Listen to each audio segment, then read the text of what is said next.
بسم اللہ الرحمن الرحیم۔ السلام علیکم۔ ایک باغ والے شخص کا واقعہ جاننے کے لیے اس ویڈیو کو مکمل دیکھیں اور اس چینل کو سبسکرائب کریں۔ ایک شخص اپنی پیداوار کے 3 حصے کرتا تھا۔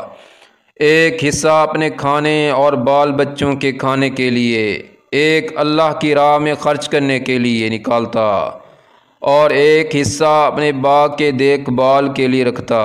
وہ ہمیشہ ایسا ہی کیا کرتا تھا، اس لیے اس کے کھیت میں اللہ تعالیٰ کی طرف سے بڑی برکت ہوتی اور اس کی کھیتی ہمیشہ سرسبز رہتی۔ اگر کبھی اس کے باغ کو سیراب کرنے کے لیے پانی نہ رہتا تو بادل کئی اور برستے اور پانی ندی نالوں سے ہو کر اس کے ہاں آ جاتا۔ ایک مرتبہ کا واقعہ ہے، ایک آدمی جنگل میں سے جا رہا تھا۔ اچانک اس کے کان میں آواز آئی کہ کوئی آدمی بادلوں سے کہہ رہا تھا کہ جاؤ اور فلاں کے باغ کو سیراب کر دو۔ بادلوں کو حکم دینے والے شخص نے باغ کے مالک کا نام بھی لیا، چنانچہ وہ بادل وہاں سے ہٹ کر ایک پتھریلی زمین پر خوب موسلا دھار بارش برسائی۔ وہ پانی بہہ کر ایک نہر میں جا پہنچا۔ وہ نہر اس آدمی کے باغ میں آتی تھی۔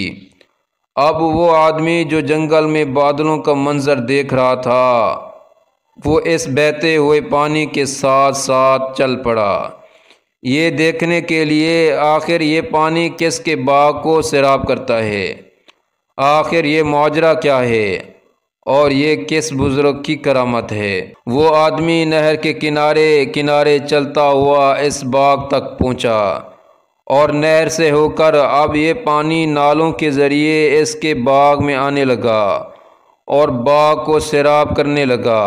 اس باغ کے ایک بزرگ پانی کو ادھر ادھر بکھار رہا تھا تاکہ پانی پورے باغ میں پھیل جائے۔ اس رائے گیر مسافر نے ان سے دریافت کیا کہ حضرت آپ کا نام کیا ہے؟ اس بزرگ نے وہی نام بتائے جو اس مسافر نے بادلوں میں سنا تھا۔ بزرگ نے پوچھا کہ بھائی، آپ میرا نام کیوں دریافت کر رہے ہیں؟ کہ آپ کو مجھ سے کوئی کام ہے؟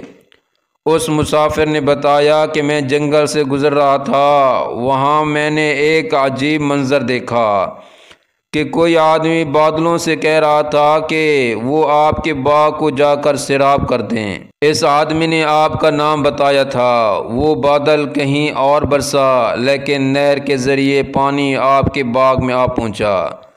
یہ عجیب و غریب منظر دیکھ کر اس کی حقیقت جاننے کے لیے اس بہتے پانی کے ساتھ ساتھ چلتا آیا کہ دیکھوں کہ وہ کیسے بزرگ ہیں جن پر یہ خاص نظر رحمت ہے۔ پھر اس مسافر نے پوچھا کہ حضرت آپ کیا کرتے ہیں کہ اس باغ کو سیراب کرنے کا غیبی انتظام ہو جاتا ہے؟